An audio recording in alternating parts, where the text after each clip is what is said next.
habilitamos espacios de encuentro para proponer otras dinámicas de celebración. Ofrezcamos información, escucha atenta y cuidado. Acompañemos a las juventudes. Los cuidados son colectivos. Cedronar. Radiocaput.com. Estás conectado. Estás en Caput.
Mentira. Bueno, esa es nuestra nueva entrada en la caja de Pandora, la música con la que nos vamos a identificar todo este año. Acá con ustedes, Mónica Redondo. Marcelo Goro está trabajando a full en el hospital, hoy no pudo venir. Así que vamos a estar, mis dos invitados y yo, primero con Atilio Borón y luego con Horacio Robelli, hablando por supuesto del discurso presidencial y sobre la coyuntura política que nos toca atravesar. Igualmente quiero leerles algo que escribió Max de Lupi hace mucho tiempo, no tanto, pero sí a partir del triunfo de Macri, que es muy bello. No lo puedo leer todo, pero voy a tratar de leer para que nos den una idea. La presidenta hizo una convocatoria a la información, dar información versus desinformación, valga la ley de medios, que deberíamos actualizarla, pero había una ley de medios para que esto no ocurriera, y una ley de medios que que digamos que no les metió miedo a quienes les tenía que meter, porque no, en este momento no se está aplicando. Decía Max de Lupi, escribía: algo te pasó, yo no tengo dudas, dice la canción. Agárrate, porque se viene un mundo que no vas a querer ver ni de lejos. Nos ganaron, nos arrebataron ese todo posible, por este sur de miedo, de salvados, aeropuerto. Yo quiero que me sigas volando la cabeza con tu forma de caminar, con ese entrar al bar aire despeinada, con esa remera blanca debajo de la campera que contenía mi amor por las cosas imposibles. No sé dónde voy a ir a llorar ahora que todos están de mal humor, comen, fuman, se drogan, hacen radio, música, libros, y no hay caso, siguen enojados, como si fueran ellos los que tienen razones para estarlo. La verdad más patética es que los hemos criado nosotros, sombra de dejar pasar, de acomodarnos en la más cómoda de todas, las miserias humanas, morir sin dejar nada. Es apenas un fragmento de lo que escribió Max hace mucho tiempo y que se me ocurrió releerlo, leérselos a ustedes, compartirlo, porque la verdad que en ese sentido coincido con Cristina de que el gobierno de Macri no hubo nadie que pudiera igualársele a esa zona devastada que nos tocó vivir sin ninguna esperanza ni perspectivas. Que eso no quiere decir que tengamos que hacer las respectivas autocríticas y cambiar de rumbo, porque creo que eso fue el discurso una vez más de la presidenta, diciendo acá hay que cambiar de rumbo.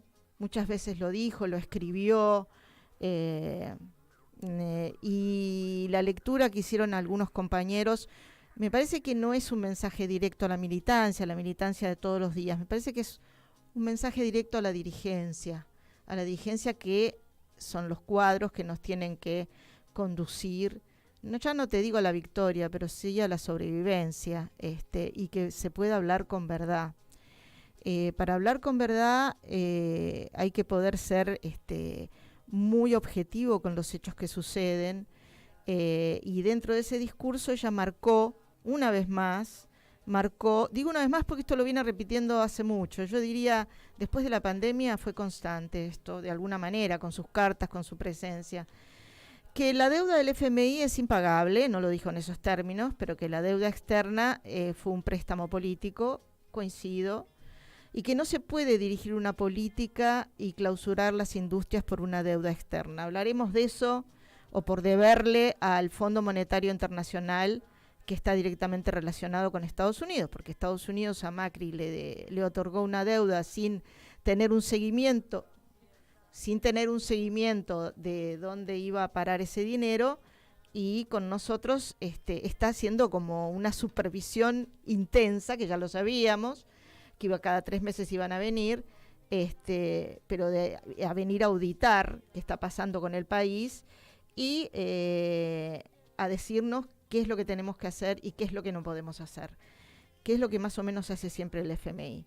También marcó Cristina, ahora en unos minutos lo vamos a tener a Borrón, vamos a poder hablar más de esto, de que, y eso es cierto, que ellos, ya sea el gobierno de Néstor, que era lo que se conmemoraba, y el gobierno de Cristina, entregaron un país desendeudado, con salarios altos, y además pagando unos depósitos a plazo fijo que habían quedado apresados con el BODEN 12, es decir, que las cuentas claras, ¿no?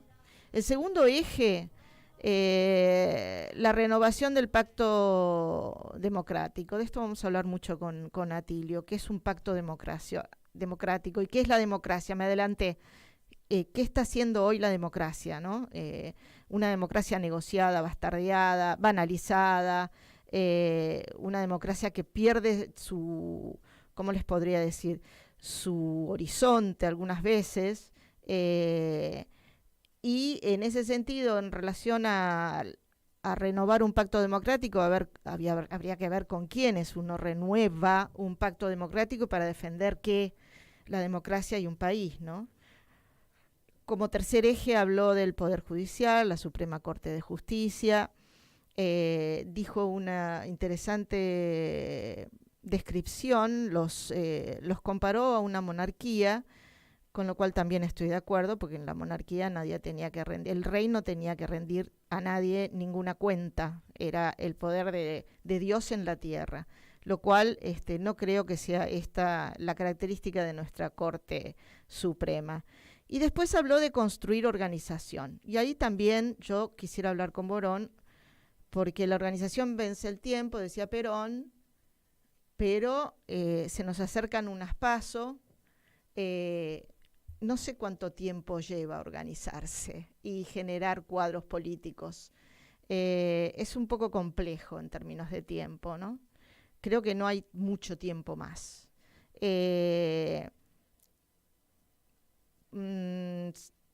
Dijo otras cosas interesantes, habló del PBI, eso es tema económico, lo vamos a dejar de lado.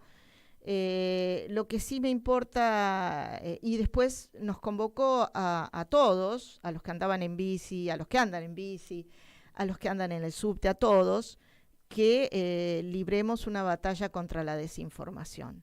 Por eso yo decía al principio del programa que sí hubo una ley de medios que tendría que ser actualizada, pero sí hubo una ley de medios que garantizaba una mayor información y que en ningún momento se acude o se recuerda. Y en relación a nuestro papel como informadores públicos, los que tenemos programas, los que estamos en la radio, en los medios, me parece que informar es tener memoria. Me parece que la información pasa por la memoria. Pasa por tener memoria con lo que sucede con los gobiernos neoliberales, con lo que pasó durante la dictadura militar, con lo que pasó en el gobierno de Macri, salvando las diferencias, no estoy diciendo que sea lo mismo, Y lo que aún hoy sigue pasando con determinados sectores de la sociedad que consideran que la Argentina no es su patria ni tiene que ser defendida y están mirando todo el tiempo para el norte, ya sea para Miami o para otros lados, pero que la Argentina no merece invertir, defender, estar orgullosos de lo que es ser argentino. Hola, Atilio Borón, ¿cómo estás? ¿Qué tal, Mónica? Qué gusto, ¿cómo estás vos? Bien, acá estamos con Atilio Borón, politólogo, docente, que además este lunes va a presentar su libro en el Centro Cultural de la Cooperación. Ahora después vamos a hablar al finalizar sobre este libro y dónde va a ser y el horario, que es a las 19 horas, y el libro se llama, me encanta el nombre del libro, A Contramano, una biografía dialogada, y me parece excelente la forma que fue pensado este libro en torno a un diálogo, ¿no? Porque es mucho más rico que alguien que escriba sobre, sino un diálogo. Así que bueno, a ver, Atilio, ¿cuál es nuestro? Primero hablemos de la coyuntura política que Bueno, nos tocó vivir y después nos metemos en el discurso, pero el discurso está anudado a una coyuntura política que estamos sufriendo los argentinos. bueno, mirá, a ver, una coyuntura caracterizada por varios aspectos, ¿no es cierto? En primer lugar, un gobierno que ya prácticamente no gobierna. El presidente Alberto Fernández ha quedado muy menoscabado, muy reducido en su capacidad de intervención en la vida pública argentina. No puede ser candidato, no va a ser candidato, sus poderes efectivos están recortados. Es una de las figuras con mayor nivel de rechazo y de desaprobación de la política argentina, no una, sino la mayor. Ujú. ¿Verdad? Tiene casi 73% de rechazo, es una 60 o monstruosidad. 70, 60 o 70.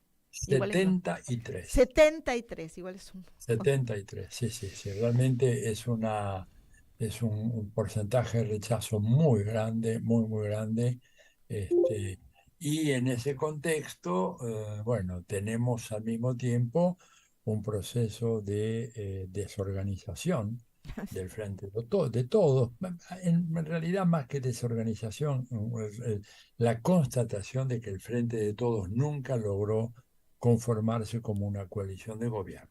Ujú, Fue una coalición electoral con un objetivo supremo, que era evitar la reelección de Mauricio Macri como presidente, lo cual ujú, era un objetivo loable y por suerte se consiguió, pero había que dar un salto de cualidad en lo que hace a la organización, ujú, cosa de poder convertirse esa coalición electoral en una coalición de gobierno. Y en eso ujú, fracasó absolutamente. ujú, Desgraciadamente, no hubo manera, ¿verdad? Y ahora estamos, bueno, pagando un poco las consecuencias de esa gravísima situación que nos coloca ante un escenario electoral sumamente amenazante, y que, bueno, vamos a ver si es posible de revertir y lograr, por algo que sería muy laborioso y te diría casi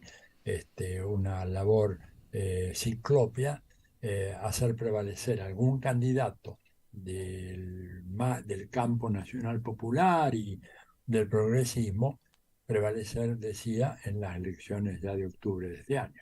Lo veo muy difícil, pero bueno, no hay que perder las esperanzas, hay que pelear hasta el último momento, pero la coyuntura es esa, con una pelea claramente a tres bandas. Una pelea a ujú, tres bandas quiere decir que no solamente se va a enfrentar lo que podría ser la refundación del frente de todos, y ujú, subrayo eso de refundacionar al frente de todos, ¿verdad? Sobre nuevas bases, nuevos criterios, sino que va a tener que enfrentarse a un Juntos por el Cambio, y a la figura emergente en rapidísimo ascenso en la política argentina, que es Javier Milei. El que Javier tiene, Milei, la no digamos, política.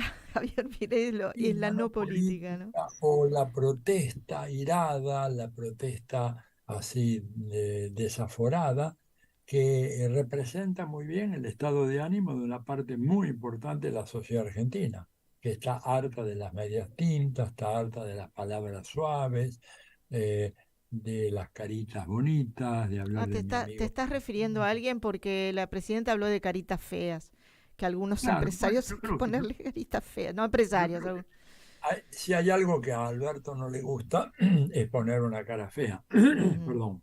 Y lo que pasa es que él se enfrenta con enemigos, no con adversarios, y a los enemigos los trató realmente como si fueran amigos, ¿verdad? A ver, yo creo que, por ejemplo, eh, Larreta, Ujú. ¿no es cierto? No era, Horacio no era, Larreta no era un candidato nacional, sin embargo, en la pandemia, en innumerables mesas redondas, comunicados, paneles, etcétera, en Sí, cadenas figuraba a la nacionales, derecha de... figuraba a la derecha y a Axel Kicillof a la izquierda, convirtió a una figura local, a una figura porteña, en una figura nacional.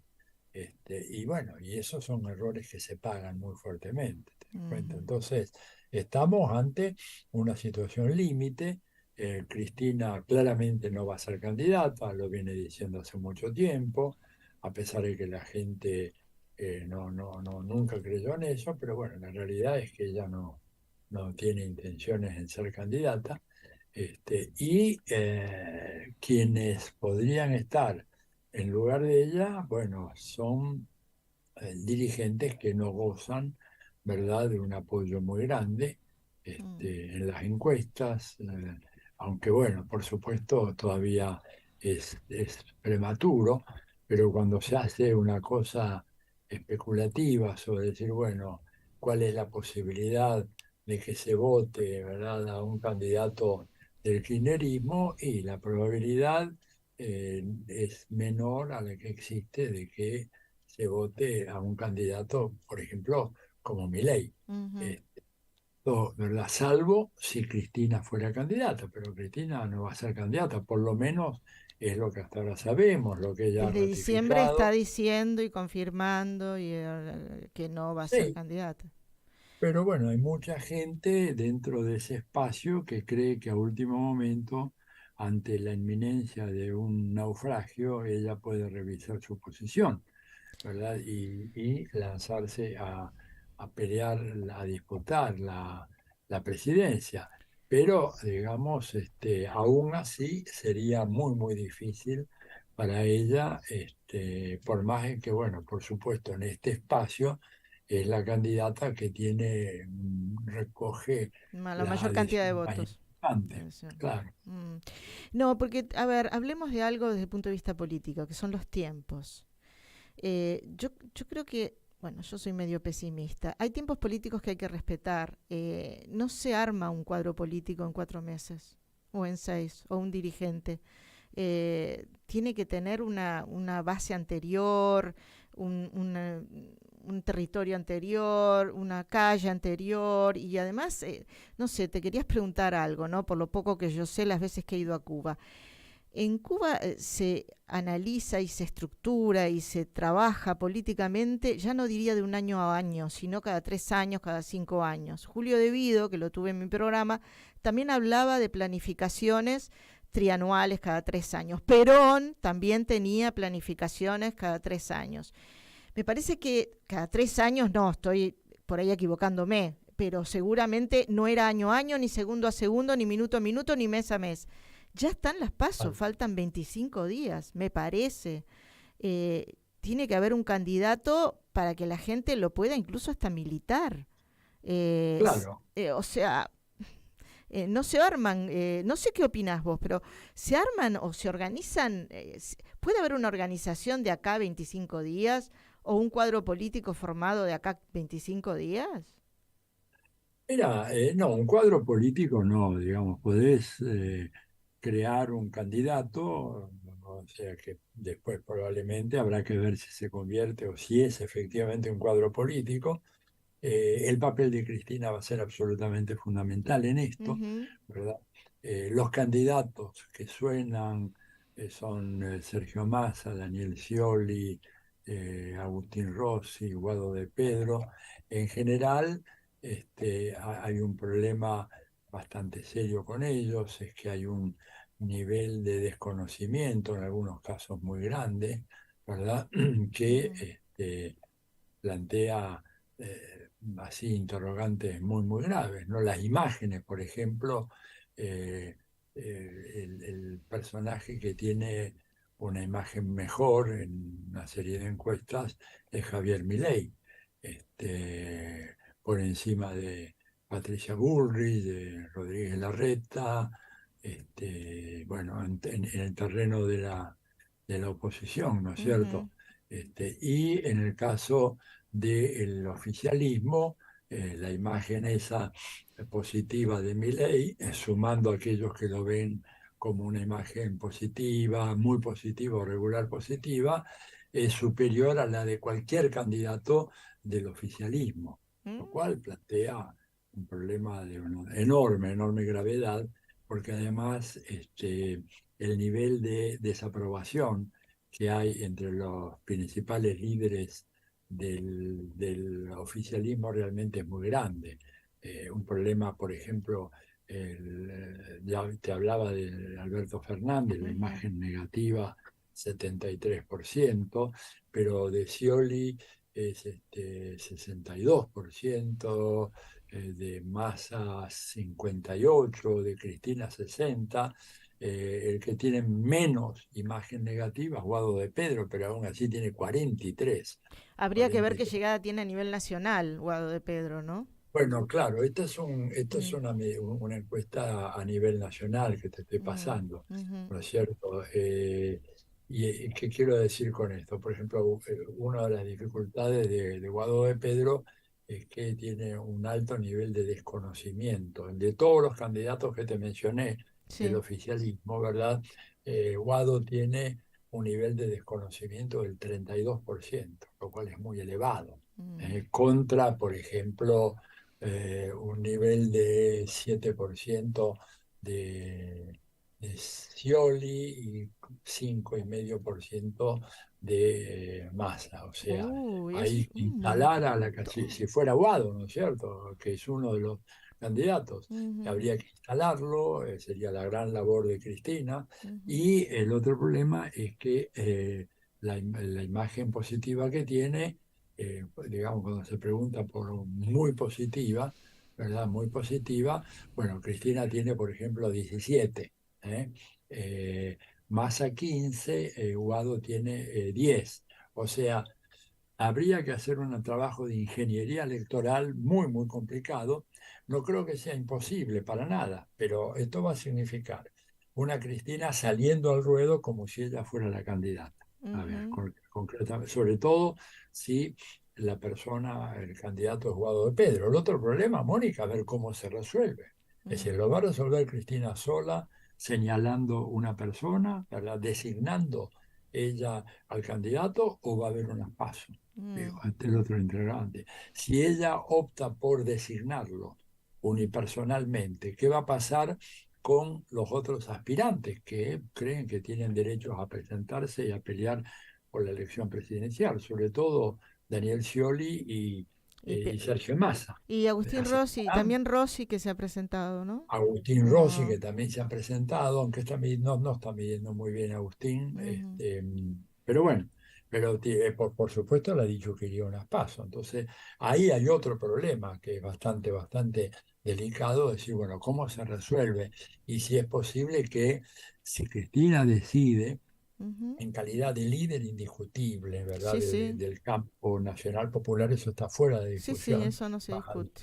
pero habrá que ver si una designación unilateral que ella tome sobre el tema de las candidaturas no provoca una especie de rompimiento dentro del frente de todos y entonces eso sería fatal en una elección en donde tenés un voto muy consolidado en poder de Javier Milei y un voto que seguramente se unificaría de parte de la gente de De Juntos Juntos por el por el Cambio, Cambio. Ujú. porque ahí yo creo que ya entrarían a operar los poderes fácticos de la Argentina, me estoy hablando del gran empresariado, la embajada, etcétera, que forzarían la unificación en torno a aquel que tiene mejores chances de dar la batalla, porque ahora son muy conscientes, Juntos por el Cambio, que tiene que dar una batalla a dos bandas, una contra el oficialismo y otra contra Javier Milei, que aparece con una propuesta absolutamente desaforada, pero que lamentablemente, las encuestas demuestran que capta de alguna forma el estado de ánimo de amplios sectores de la sociedad argentina y Ujú. más precisamente teniendo en cuenta que aproximadamente el 50% del padrón electoral de la Argentina de hoy está formado por personas menores de 30 años o menos. Sí, lo único que Eh, da un poco de esperanzas es que en las elecciones a gobernador que se hicieron, el Partido Libertario de Milei, no mileriano, me matan los psicoanalistas, de Milei, no tuvo muchísima representación, pero en una elección nacional no sé qué pasaría. Y en una elección nacional es diferente, te das Mm, cuenta. Por mm. eso es una cosa que hay que tomarla como una amenaza muy, muy fuerte. Hay que Yo tomarlo en te digo, serio, a pesar que muy en hay serio, muy en pues serio. Mm. muy en serio, porque además ha tenido, digamos, una tarea de construcción y de instalación que realmente es muy, Meteórica, muy... te diría, meteórica y diciendo, sacando lo peor y lo más miserable de cada sujeto. Sí, Absolutamente, meteórico. absolutamente. Bueno, Fíjate antes que... de Sí. que que yo sé que tenés que irte, pero hablame un poquito del libro, de esas Ah, bueno, memorias, sí, sí, sí, que se presentan en el bueno, Centro sí. Cultural de la Cooperación el día lunes a las 19 horas. 19 horas ahí en la calle Corrientes, 1543, entrada libre y gratuita, obvio, Ujú, no hace falta aclarar esto. El libro es una biografía ujú, dialogada, como dice el subtítulo, ujú, lo cual lo hace de una lectura muy, muy sencilla y muy atrapante, ¿verdad? ujú. Y además porque me permitió a mí hablar de cosas que si yo hubiera sido el autor, del texto, probablemente ni se me hubieran ocurrido hablar. La que realmente la coautora del libro es una gran historiadora joven, Alexia Masolder, que Ujú. fue la que empezó a hacerme todo esto, que surgió como una pregunta para un pequeño trabajo que ella estaba haciendo y quedó muy sorprendida ante la respuesta mía, que fue, ella me preguntó para un paper que tenía que escribir sobre el tema de la politización de los intelectuales latinoamericanos, me preguntó cuál es mi primer recuerdo político, cuándo fue que yo siento que me politicé.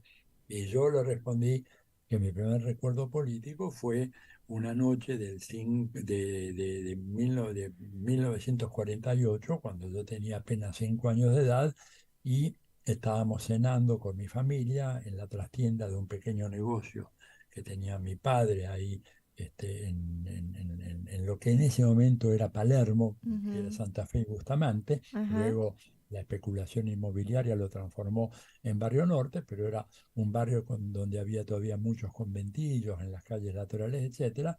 Nosotros vivíamos ahí, era un hogar modesto, no teníamos privaciones, pero de pequeños comerciantes que estaban luchando y que de repente en medio de la cena, escuchando la radio, porque era lo que se acostumbraba en aquella época, no había televisión, de repente estábamos escuchando un programa, se interrumpe el programa y aparece un locutor con voz muy grave que dice, transmite LRA, Radio del Estado, y las cadenas que constituyen, y las emisoras que constituyen la cadena nacional de radiodifusión, Mm. habla el presidente de la República, general Juan Domingo Perón.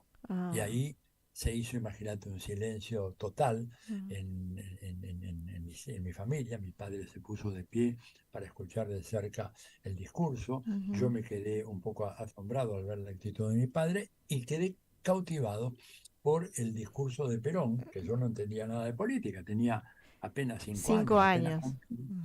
pero quedé, digamos, cautivado por la cadencia de esa voz ronca, firme, muy varonil, diríamos hoy, siendo una expresión políticamente incorrecta, pero bueno, le digo, estamos hablando de 70 años atrás, ¿verdad? Este, y a partir de ahí me empecé a interesar por la cosa política y luego, bueno, los avatares de mi vida me llevaron a tener, no para nada un protagonismo, pero sí ser testimonio de procesos muy interesantes en la Argentina, en los años 60, hasta el golpe de Onganía, luego en mi exilio en Chile, ¿verdad? Ver de cerca la experiencia del fracaso de Frei y la tentativa de la unidad popular con Salvador Allende, luego de eso mis años de vida en los Estados Unidos, mi regreso a México, mi segundo exilio, y lo que fue ese enorme laboratorio de ideas que fue México entre aquellos años, y luego el difícil, durísimo retorno a la Argentina democrática, y en donde si hay una constante a lo largo de toda esa historia mía, en donde cuento pasajes realmente muy, muy interesantes, en donde están algunos de los personajes más interesantes de la política latinoamericana, fue siempre estar a contracorriente, a A contramano, ¿verdad? contracorriente, a contramano. Está bien, pero Claro, tu origen para ir terminando acá, tu por origen favor. fue peronista. Sí, la familia mía lo era un peronismo un poco atemperado por el catolicismo, era una familia italiana, vos pensás que mi primera lengua incluso se me nota a veces en algunos giros cuando yo hablo, la forma de entonar algunas palabras se Es nota que hay italiano. ¿Ah? un po' di Un po' italiano, di ¿no? italiano, ah, scusa. Parece, claro. Bueno, Bueno, pero te digo, el libro salió, la gente que lo ha conseguido, porque apenas salió, va a estar realmente el lunes a la venta al no, público. yo voy a estar ese Bueno, lunes, ¿eh? pero hay dos o tres vivos, como dice Cristina, siempre hay tres o cuatro vivos que se Sí. aprovechan, que no sé cómo hicieron, consiguieron el libro y me llamaron, me dijeron, mira, me lo devoré el libro, me lo leí, pero así de un saque, a Bueno, pesar de que son 450 páginas. Así que bueno, los mm. espero a todas y todas ahí en el Centro Cultural Bueno, pero Recoleta. me Digamos, ganaste en la militancia, empezaste a los 5 años, yo empecé a los 14, ya empecé como hecho una vieja. Yo. no sé si la militancia, pero sí estar interesado en la Sí, política. Ahí cuento todos totalmente. los detalles y Bueno, cuento algunos detalles de las historias de América Latina, porque el libro no solamente, no me es un imagino. libro que narra 75 años de historia latinoamericana. Entonces imagínate la cantidad de cuentos, chimentos que hay, Me aparte, imagino, y- y otras cosas prefiero bueno, no imaginármelas porque voy a comprar el libro. Bueno, dale, muchísimas gracias, Atilio, nos vemos el de nada a lunes. ti. Hasta Me quedo luego. sintonizado porque quiero ver lo que dice el amigo Robelli en tu Bueno, programa. hasta Un luego. abrazo. Adiós. Mientras nos comunicamos con Horacio Robelli, ¿pasamos un temita? Vamos a cantarles un estreno, ya el segundo estreno. Se llama Costumbres Argentinas y dice así.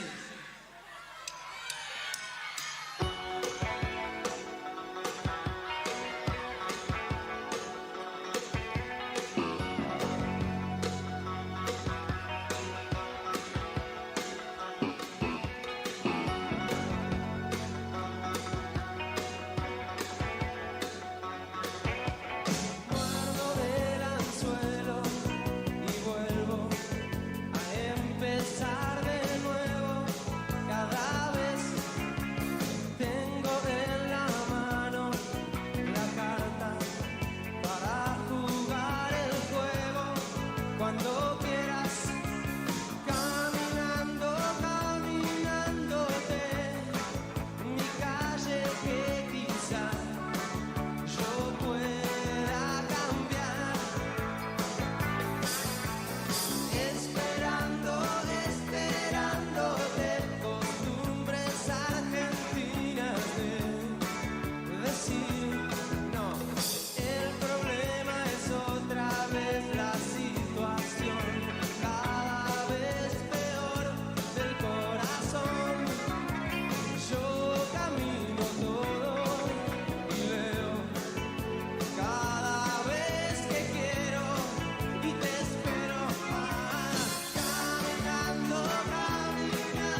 Bueno, qué lindo, costumbres argentinas. Yo voy a hacer un tema que se llama costumbres uruguayas, pero diferente.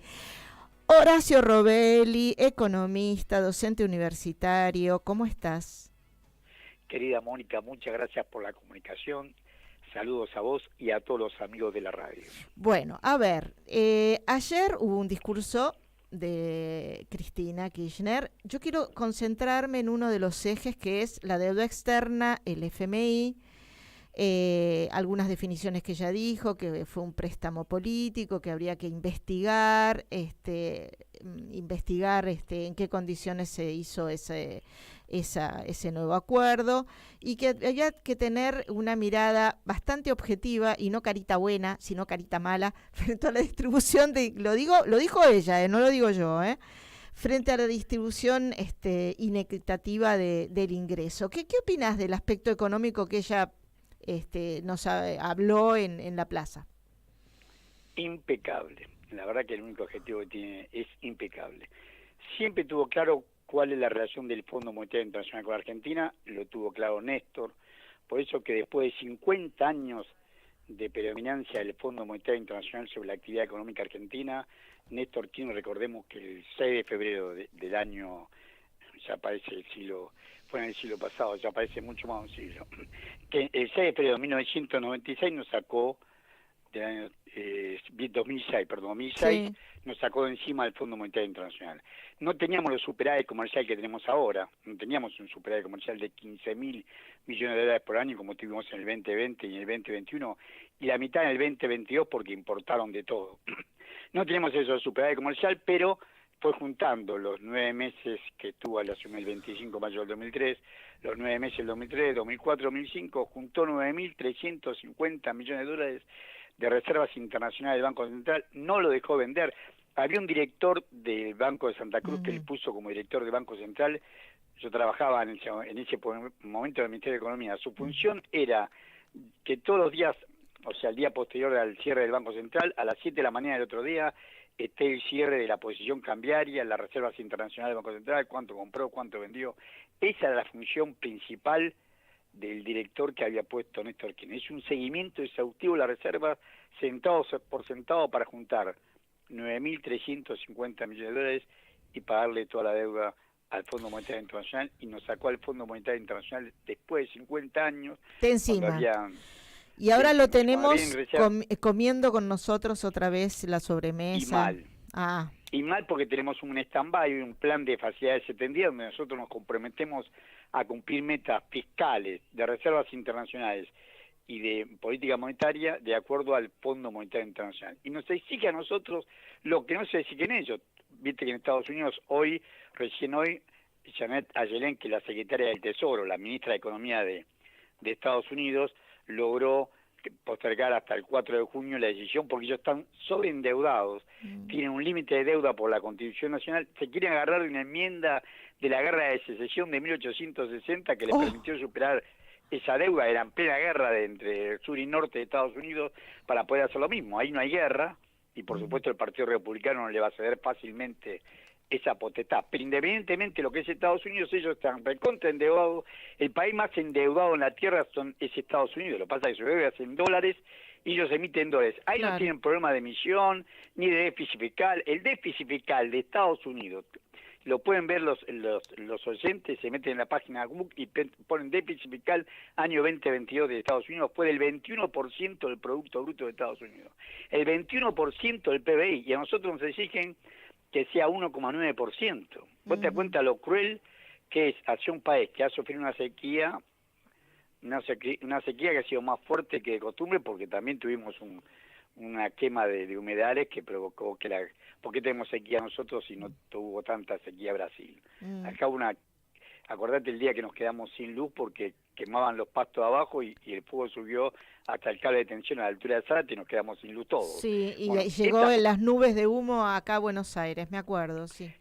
Esta aberración que hemos hecho con nuestros propios campos ha provocado esta sequía. Vos quemás pasto, obviamente no es lo mismo tener humedales que no tenerlo. Bueno, pero independientemente de esas barbaridades que hemos hecho. Lo cierto es que tenemos una sequía, el gobierno no fue el culpable de todo esto, fue el capital privado, son los dueños del campo los que hicieron esto. El gobierno no tiene nada que ver ahí, sin embargo, el gobierno tuvo que surfear, no sé si es la palabra más correcta, pero tuvo que tratar de sortear la sequía, y ellos nos imponen las mismas condiciones como si estuviéramos con producciones florecientes. Ellos saben, son conscientes, porque como trabajé en el Ministerio de Economía, yo te puedo asegurar que, y tengo contactos ahí, me he quedado con amigos ahí, nosotros no hacíamos estimación de la producción agropecuaria, ni tampoco cuánto hay en silo bolsa, no lo podemos hacer, no tenemos datos para eso.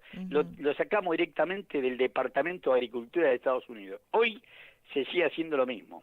Hoy, 26 de mayo del año 2023, la estimación que hace la Secretaría de Agricultura, Ganadería y Pesca de la Nación de cuánto es la producción de granos, de los distintos tipos, por lo menos los 5 granos principales, y cuánto es lo que se tiene en silos bolsas o en silos, lo sacamos de lo que dice el Departamento de Agricultura de Estados Unidos, que tiene drones, que tiene satélites, que hace relevamiento permanente, porque Estados Unidos es el mercado de Chicago, es el principal mercado de granos. Te digo una cosa, con esto me siento más colonia que nunca, porque si tengo que ir a Estados Unidos para que den los datos de mi propio país, estoy en un problema. Son tan buenos que lo publican ellos, y de la página oficial de ellos lo sacamos nosotros. Totalmente. Te lo juro, hacen ellos estimaciones todos los años, hacen estimaciones, y nosotros sabemos la cosecha 23-24 gracias a esa. Gracias a ellos. Que hacemos, pero también lo hace la bolsa de grano. Te quiero decir que lo hace el gobierno, pero también lo hace la bolsa de grano. La bolsa de grano nada más que pone, según datos de la Secretaría de Agricultura, Ganadería y Pesca de la Nación. O sea, le echa la culpa a la Secretaría de Agricultura, pero todos sabemos que son relevamientos que hace los mismísimos Estados Unidos. Bueno, en esta situación, ellos saben la sequía, cómo ha impactado sobre nosotros y sobre la recaudación tributaria. Recordemos que nosotros el déficit fiscal que estamos teniendo, la recaudación no fue mala, ni previsional, ni de los impuestos internos, IVA, ganancia, débito y crédito bancario. Eso estuvo a la altura de la inflación, inclusive levemente por encima de la inflación del IPC del INDEC, por ejemplo el IVA, demostrando que el nivel de actividad se mantuvo. ¿Dónde se cae fuertemente? En los derechos de exportación, en las retenciones. Ajá. Ellos saben que el problema que tenemos es provocado todo por la sequía. Sin embargo, no dejan de apretar. De apretar. Yo quería hacerte una pregunta doble. La primera es, una de las cosas que Cristina dijo es que había sido un préstamo político, que siempre se maneja políticamente los préstamos a la Argentina. Esto es así, que habría que investigar, ¿te acuerdas que siempre decíamos, Soberanos siempre decía que había que investigar el origen, digamos, la deuda que se recibió del gobierno macrista, que había que investigarlo? Ahora, yo quiero hacerte esta pregunta. Este préstamo con el FMI pasó por el Congreso. ¿Cómo se puede salir de esta encerrona? Bien, pasó por el Congreso después. Sí, primero sí. se lo adjudica. Sí. La Auditoría General de la Nación observa terminantemente que ex post de haber acordado el crédito con el Fondo Monetario Internacional, firmado sin autorización del Congreso de la Nación. Después sí, el Congreso de la Nación lo vio, pero una vez que fue, o sea, se había hecho todo ex post. También se hizo ex post el informe del Banco Central, porque el Banco Central era el que tenía que decir, de acuerdo a la ley 24.156, que es la ley de administración financiera y control de gestión del sector público nacional. De acuerdo a la ley 24.156, el Banco Central tenía que hacer un informe cada vez que tomamos deuda de nuestra capacidad de repago. Fíjate, ellos querían que lo pagáramos en 3 años, cosa que era imposible. Sí. Todo esto no se Los hizo. muertos Tampoco no pagan, decía Néstor. Exactamente. Sí. Y Cristina lo recordó, y Cristina Fernández de Kirchner lo recordó, los muertos no pagan. O sea, nos han llevado a una triste situación. Y es cierto, Soberano fue el primero que puso el grito en el cielo diciendo nosotros no podemos pagar una deuda que no se investigó su origen. Porque si vos decís, entraron 44.500 millones de dólares al Banco Central por medio del Fondo Monetario Internacional. Y así como entraron, se fueron. Exacto. Así como entraron, lo veíamos por televisión, venían los dólares de Washington del Fondo Monetario Internacional, y la semana de 10 días esos mismos camiones de seguridad de color amarillo lo volvían a llevar con destino incierto. Así como entraron, se fueron. O sea, si vos decís se construyó 1 millón de viviendas, no se compró un ladrillo. Entonces, ¿dónde se puede esa plata? Lo primero es investigar. Soberanos en eso ha sido coherente y firme desde el primer momento. Primero, investigar a quiénes benefició esa deuda, a quiénes se la fugaron, dónde está esa plata. Y segundo, lo dijo bien la expresidenta de la Nación y actual vicepresidenta, cuando dice, señores, ustedes le dieron un crédito político. La Argentina no podía recibir 44.500 millones de dólares. Nos dieron tal vez 3 o 4 veces más de lo que realmente les correspondía. Fue una decisión política. David Lipton, que es el actual jefe asesor de Janet Yellen, en ese momento era el subdirector general del Fondo Monetario Internacional y representante de los Estados Unidos, fue el que se lo dio. Y hoy, mira que hoy va, por eso la correa cambiaria, va el 10 de abril de este año, parece también el siglo pasado, pero el 10 de abril de este año va Sergio Tomás Massa de Estados Unidos a pedir que le den un crédito puente de 5.000 millones de dólares por la sequía. Se lo niegan. Entonces dice, bueno, adelántenme entonces las cuotas, porque nosotros estamos convirtiendo el stand-by de Macri, que era 3 años, y cada vencimiento de capital nos dan un nuevo crédito, nosotros no lo pagamos, nos dan un nuevo crédito a 10 años, nos refinancian a 10 años, a una tasa arriba del 11% anual en dólares, no una tasa baja. La tasa sube muy fuerte porque sube muy fuerte la tasa de Estados Unidos. La Reserva Federal viene subiendo un 1/4 punto cada vez que se reúne, hoy la tasa que pagamos es arriba del 11% anual en dólares, que es muy alta. Bueno, pero nos refinancian a 10 años. No tenemos que pagar el capital, nos refinancian a 10 años. Dice, bueno, mira, en vez de esperar junio, septiembre, diciembre, son unos 10.600 millones de dólares que tenemos que pagar, dámelos ahora. Yo con estos aumento mis reservas internacionales y cuando liquide la cosecha fina, que comienza en noviembre y diciembre de este año, entro a hacer todos los pagos. Si te pago en los 10 años, te lo pago. ¿Qué le dice la respuesta que le dicen los técnicos del fondo? Bueno, lo tenemos que, nosotros estamos de acuerdo, dicen los representantes de Estados Unidos, pero le pedimos al directorio, al board del Fondo Monetario Internacional que se pida. Parecen el general Alais, porque esto fue el 11 de abril, ya era 11 de abril. Vos decís que se toman un tiempo para decir, te están bicicleteando, te diría yo. Ahora, Massa retorna y va a China, ¿verdad? Y no le queda otra, porque yo no sé cuál simpatía le puede tener Sergio Tomás Massa al gobierno de China o a los BRIC. Pero es claro que el ofrecimiento, cuando fue Alberto Fernández a hablar con Lula, esto salió en todos los diarios, hablar con Lula, presidente de Brasil, Lula le hizo hablar con Dilma Rousseff, que fue la presidenta de Brasil destituida por el golpe que le puso a Temer de presidente. Él le dijo claramente que la única manera que la Argentina le presten los 5.000 millones de dólares de crédito puente es que la Argentina se asocie al BRIC ampliado. Y la invitan a la Argentina a ir. Bueno, por eso viaja, y aparte hay inversiones. Acá hay una diferencia fundamental, y lo tiene claro Jorge Argüello, el actual embajador argentino en Estados Unidos le dijo al embajador norteamericano en la Argentina, Mark Stanley, le dijo, miren, ustedes no quieren que nosotros acordemos con China, pero China nos da crédito blando para mejorar nuestros puertos, para hacer aeropuertos, para hacer vías de transporte, para ampliar el comercio internacional. Por supuesto, a China le interesa que nosotros seamos proveedores de ellos. Recordá que China, la matriz energética de China se basa en el carbón, en el coque, en el carbón mineral, como si fuera Gran Bretaña a fines del siglo XIX. Igual. O sea, claro, están en una situación, ellos no tienen petróleo y gas suficiente como son más de 1.400 millones de habitantes, como para abastecer la industria y a toda la población china. Y necesitan recursos energéticos, necesitan minerales raros y litio, porque ellos están en la carrera esta, las baterías modernas, etcétera, etcétera, y también necesitan alimentos. La Argentina tiene una economía complementaria. Esto lo dijo bien Cristina Fernández de Kirchner en su discurso en La Plata del 27 de abril.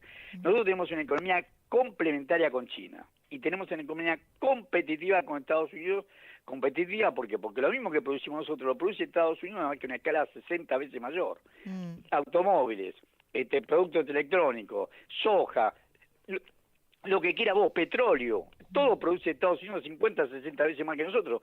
No tenemos nada que venderle a Estados Unidos. En cambio, China necesita de países como el nuestro y por eso, digamos, la facilidad que tiene de darnos crédito. Y Estados Unidos no quiere. Entonces le dije, Jorge Argüello, no estoy hablando de que lo dijo el Che Guevara, si que hubiera vivido. Le dice Jorge Argüello, es el actual embajador de este gobierno, Alberto Fernández, dice, miren, ustedes se quejan de China, pero China nos ofrece financiarnos obras inclusive acordate que se frenó, iba a ser Atucha 3, frenaron Atucha 3 y China está dispuesto a financiarlo.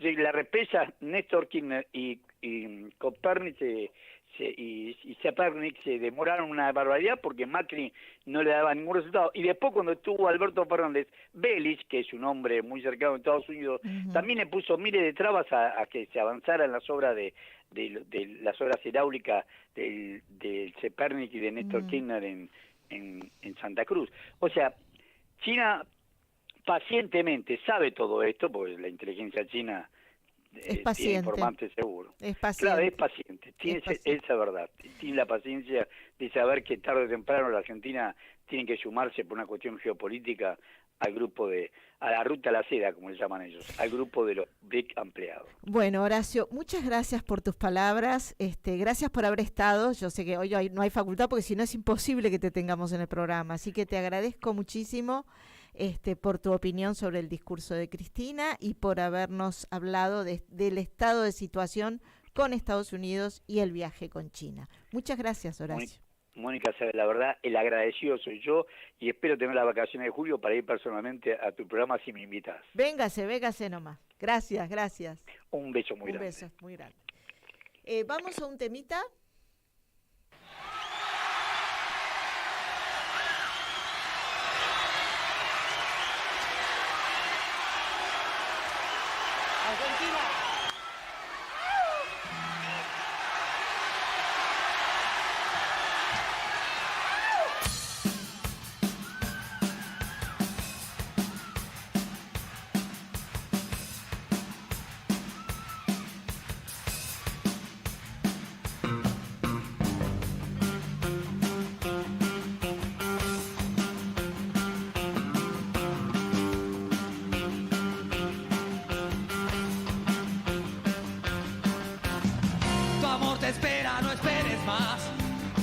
Perdiste tanto tiempo, indecisa al hablar, tan dura como Humphrey Bogart.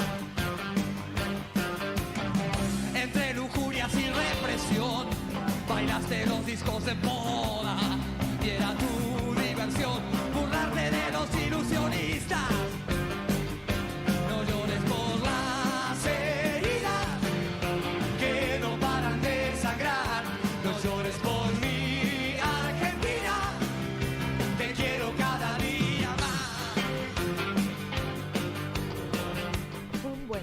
No llores por mí, Argentina. Nos vamos con la caja de Pandora hasta el próximo viernes. Vamos a tener una sorpresita de parte de los autoconvocados de los días martes en relación a la Suprema Corte. Los vamos a invitar. Por ahí el Padre Paco. Vamos a prepararles un lindo programa. Que tengan un buen fin de. Mónica Redondo les deja un gran abrazo a todos ustedes. Y Marcelo Goro no está, pero como si estuviera también. Y Martín Loza en la operación y en la producción. Hasta el próximo viernes.